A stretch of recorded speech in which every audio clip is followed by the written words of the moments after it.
উন্মাদের কবলে Bangladesh cricket board. একনায়কতান্ত্রিক Bangladesh cricket বোর্ডের সকল ক্ষমতা যেন ওই নাজমুলের হাতে। তামিম ইকবালকে দিয়ে তিনি শুরু করেছিলেন, একটা পক্ষের সমর্থন পেয়েছিলেন এবং সেই সমর্থন পাওয়া নাজমুল সাহেব এমন এক পর্যায়ে নিজেকে নিয়ে গেছেন যে বাংলাদেশের ক্রিকেট এবং ক্রিকেটারদের ঊর্ধ্বে তিনি চলে গেছেন। বাংলাদেশের মাঠের ক্রিকেটার, বাংলাদেশের আন্তর্জাতিক ক্রিকেটের ভবিষ্যৎ যাই হোক না কেন, বাংলাদেশ ক্রিকেট বোর্ড থাকলে আর তার মতো কিছু পরিচালক থাকলেই যেন সবকিছু সমাধান হয়ে যায়। এমন একজন ব্যক্তি বাংলাদেশ ক্রিকেট বোর্ডের পরিচালনা পর্ষদে পরিচালক হিসেবে দায়িত্ব পালন করছেন এবং প্রায় প্রতিদিনই ইন্টারভিউ দিচ্ছেন, যেই তিনি এটা বলার ঔদ্ধত্য দেখাতে পারেন যে ক্রিকেটাররা বিশ্বকাপে না গেলে তাদের ক্ষতিপূরণ কেন দেওয়া লাগবে, তারা খারাপ খেললে তো আমরা টাকা ফেরত চাই না। কি চিন্তা, কি ভাবনা, কি মনস্তত্ত্ব, কি উন্মাদ! ক্রিকেটাররা খারাপ খেললে তাদের কাছে টাকা ফেরত চাই না, এই কথাটা যেই লোক বলতে পারেন, যেই লোক চিন্তা করতে পারেন, সেই লোকের ক্রিকেটীয় মেধা, সেই লোকের ক্রিকেটীয় জ্ঞান, সেই লোকের বাংলাদেশের ক্রিকেটের মেরুদণ্ড সম্পর্কে ধারণা কতটুকু থাকে সেটা নিয়ে আপনি প্রশ্ন তুলতে পারেন, কিন্তু সেই প্রশ্ন তুলে কোনো লাভ নেই। আজকে এইরকম উন্মাদকে যখন বাংলাদেশ ক্রিকেট বোর্ড অ্যালাউ করে to attend the press everyday, allow করে বিভিন্ন প্রেস কনফারেন্সে গিয়ে, তারই মতো আরো দু একজন, তারা নাকি আবার বিভিন্ন কমেন্ট বক্সে গিয়ে দেখি যে বিভিন্ন কর্মকাণ্ডের সাথে জড়িত, যেগুলো আসলে আমাদের সভ্য সোসাইটির মধ্যে খুব বেশি গ্রহণযোগ্য না, সাপোর্ট করেন। এই নাজমুল ভাই অনেক কিছু দেখিয়ে দিতে পারবেন এরকম টাইপের হুঁশিয়ারি ব্যক্ত করেন, তখন নাজমুলটা উন্মাদ না হয়ে যাবে কোথায়? বাংলাদেশ একটা ট্রফি জিততে পারে না, কিন্তু ক্রিকেটারদেরকে তো আমরা কিছু বলছি না। বাংলাদেশের ক্রিকেট দল এবং ক্রিকেটারদেরকে যেন একটা বিশাল কমফোর্ট জোনের মধ্যে মিস্টার নাজমুল রেখেছেন, যে তিনি কোনো কিছু বলেন নাই, তার সভাসদী যারা রয়েছেন তারা কোনো কিছু বলেন নাই যে তোরা ট্রফি জিততে পারিস না, তারপরও তো তোরা বেতন পাস। বাংলাদেশের ক্রিকেটারদের পারফরমেন্সের উপর ভিত্তি করে যে কোনো সময় তাদের স্যালারি, তাদের ইনক্রিমেন্ট এগুলো কমিয়ে দেওয়া হবে, সেরকম চিন্তা ভাবনাও, যেটা বোর্ডের ডিসিশন হতে পারে। বোর্ড সভাপতিরাও এখন পর্যন্ত এরকম কোনো সিদ্ধান্ত, এরকম কোনো ডিসিশনের ভাবনার কথা জানান নাই। সেই কথা ওই উন্মাদ নাজমুল আজকে ভরা প্রেস কনফারেন্সে বলতে পারেন, কারণ তার পেছনে যারা রয়েছেন তারা তারই মতো, তার পেছনে যারা রয়েছে, যে শক্তি রয়েছে, ইন্সপিরেশন হিসেবে যারা কাজ করছে তারা তারই মতো, তারাও উন্মাদ, তারাও বাংলাদেশের ক্রিকেট নিয়ে ভাবেন না যতটুকু নিজেদেরকে অনেক বেশি পরাক্রমশালী মনে করেন, বাংলাদেশের ক্রিকেটারদের ঊর্ধ্বে মনে করেন। ক্রিকেট বোর্ড থাকলে সব ঠিক থাকবে, ক্রিকেটাররা বিশ্বকাপে যেতে না পারলে তাদের কিছু টিএডিএ লস হবে।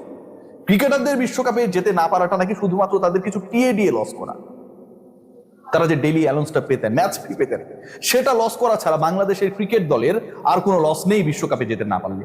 We are not talking about that বাংলাদেশের ক্রিকেটারদেরকে আপনাকে ভারতে পাঠিয়ে খেলাতে হবে।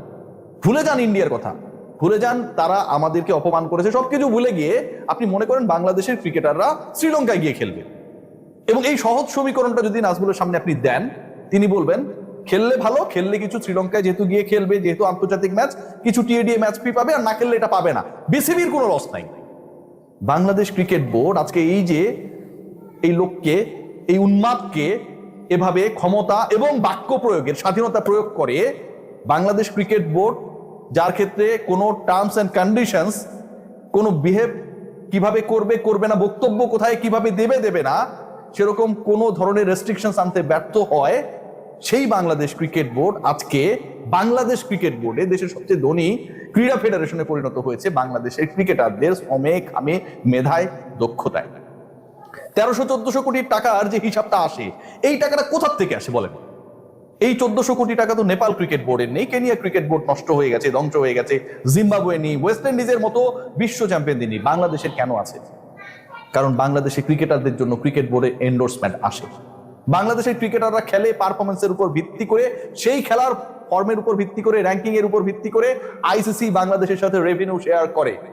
যে খেলার উপর ভিত্তি করে র্যাঙ্কিং হয়, যে খেলার উপর ভিত্তি করে বাংলাদেশ দলের একটা স্ট্যাটাস ক্রিয়েট হয়, আমরা সবাই দল ও মত নির্বিশেষে স্লোগান তুলি তোমার আমার বাংলাদেশ। সেই খেলাটা বন্ধ থাকলে শুধুমাত্র নাজমুলের কাছে লস হবে ক্রিকেটারদের টিএডিএ আর ম্যাচ ফির কিছু টাকা, এর বাইরে কোনো লস নেই। এই নাজমুলের মতো পরিচালকরা, মিস্টার নাজমুল, উন্মাদ নাজমুল, আমি এভাবেই বলবো, আপনি যা পারেন করেন, আপনি রিয়াসাত আজিমকে যা পারেন করেন, আমি ক্রিকেটারদের বিরুদ্ধে অনেক কথা বলি, but end of the day they are our pride, they are our brothers. আপনি ক্রিকেটারদেরকে নিয়ে যাতা কথা বলবেন, আমরা এটা সহ্য করবো, আমরা মাইনে নিব। আপনি যে কত বড় অ্যাডম হয়েছেন, আপনি সবকিছু অ্যাকসেপ্টেবল হয়ে যাবে। তামিম ইকবাল ইস্যুর মতো করে আপনি যা খুশি তা বলবেন, সবকিছু আমরা অ্যাকসেপ্ট করবো? What do you think mister Nazmul? আপনি যে ইউনিভার্সিটির গরম দেখেন, সেখানকার ছাত্র আমিও করে আসছি, কোনো মাস্টার্স করিনি, কিন্তু 20 টাকার মাস্টার্স করা স্টুডেন্ট আমি না। মেধা দিয়ে ভর্তি হয়েছি, অনার্স মাস্টার্স পাশ করে আমার পুরো ইউনিভার্সিটি ক্যারিয়ারের one of the best curricular activator হিসেবে কাজ করে এন্ড দেন এখানটায় বেছে নিয়েছি আমার প্রফেশন হিসেবে। আপনি আইবিএতে মাস্টার্স করে আজকে আমাদের জাতিকে, আমাদের ক্রিকেটারদের অপমান করেন। আপনি আইবিএতে নিশ্চয়ই অঙ্ক টঙ্ক ভালো বুঝতেন, পারতেন, এন্ডোর্সমেন্ট, মার্কেটিং এগুলো নিশ্চয়ই বুঝতেন, পারতেন, তাই না? পারার কথা, আপনার পারার কথা, অনেক মেধাবী মানুষ আপনি। সেটা যদি হয়, তাহলে এই যে আপনি বিজনেস ক্লাসে করে যখন বাংলাদেশের বাইরে খেলা হয় বা হবে, যাবেন, পার ডে $400 করে টিএডিএ নেবেন, এই টাকাটা নাজমুল সাহেব কোথা থেকে আসে বলবেন? এই টাকাটা কি আপনি ক্রিকেট বোর্ড ইলেকশন করার সময় জমা রেখেছিলেন ফান্ডে? যে যখন আপনি ট্যুরে যাবেন, যখন আপনি 5 স্টারে থাকবেন, যখন আপনি টিএডিএ নেবেন, ধরেন আপনি 2 কোটি টাকা জমা নিয়েছেন, ওখান থেকে মাইনাস হবে আপনার টাকাই আপনাকে দেওয়া হবে, এরকম কোনো ব্যাপার স্যাপার ছিল মিস্টার নাজমুল? নিশ্চয়ই ছিল না। এই টাকাটা আপনি আমাদের ক্রিকেটাররা যে টাকা অর্জন করে, আয় করে, ক্রিকেটারদেরকে বেচে বাংলাদেশ ক্রিকেট বোর্ড তার ফান্ডকে যখন আকাশচুম্বী বানায়, সেখান থেকে আপনারা 5 স্টারে থাকেন, বিজনেস ক্লাসে ভ্রমণ করেন, $400-500 মতো করে পার ডে টিএডিএ নেন। লজ্জা লাগে না ক্রিকেটারদের খেলা নিয়ে আপনি কথা বলেন? লজ্জা লাগে না এই ক্রিকেটারদের অবদানকে আপনি খাটো করেন? লজ্জা লাগে না ক্রিকেটারদের বেতন কমিয়ে দেবার পরিকল্পনা আপনি বলেন?